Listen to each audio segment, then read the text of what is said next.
you can take it back if you want. I don't know, we can live here for a little bit. That blue one when I come. But where is it? Because I need to call it down there. The big one? The big gray one that you got fixed from Canada. Or maybe I fixed too. Look up. I grew up in an attic in a purple house with green shutters.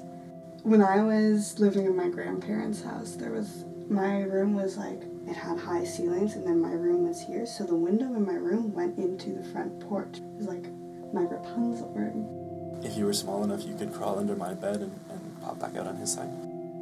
My bed used to be under the skylight and just watching the trees.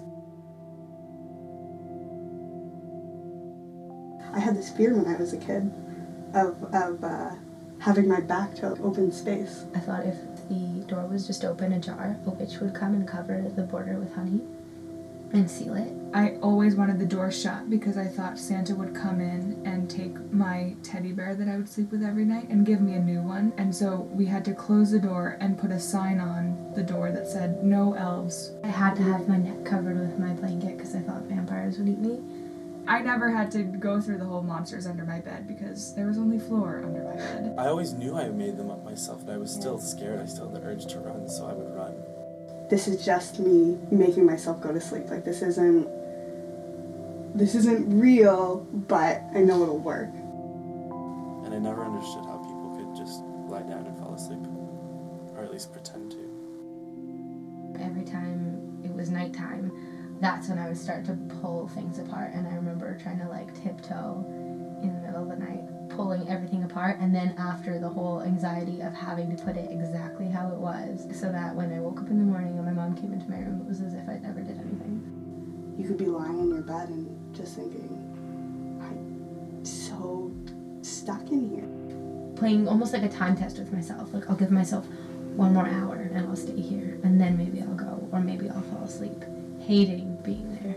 I can't wait until it's morning and I can just go outside and like get out of here. And then I remember the second I got into my parents' bed, I remember the feeling of my body just like totally, just like melting to like the breath of my dad.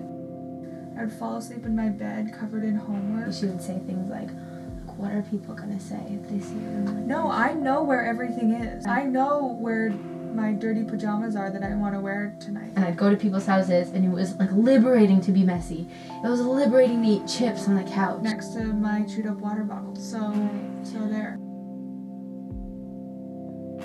I would go around and I would open the kitchen window and the bathroom window and the front windows, and then my window, and then I would just lie in bed. I have like these 2 giant holes in my winter coat in both pockets. I have lost everything and then found it again.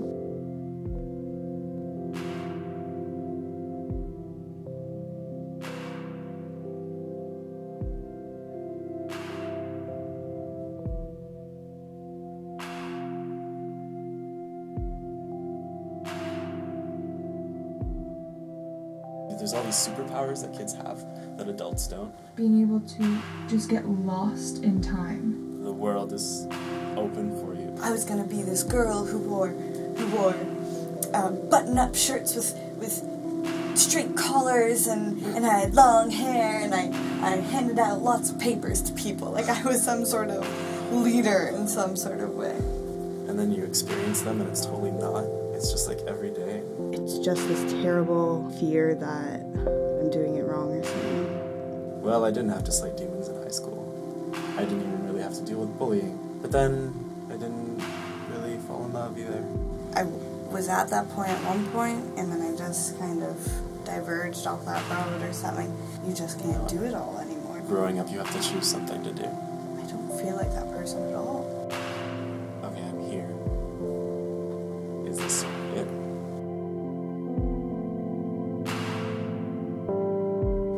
I think sometimes it can be really like, it can be really beautiful. That sounds so dumb. I don't mean that. I remember as a kid staring out windows, finding solace in just looking out over the ocean. Looking at the clouds, and those always change. When you're next to something so huge, like your dreams can be even bigger. You look up and it's like, yeah, this is the same sky as all these places that If only I could think as big as the outside is. This field full of, little bugs in the grass, or this creek nearby that leads to this amazing river that, sprawls up north and connects me to the rest of what's untouched, or even... I can't describe it, but I can see it.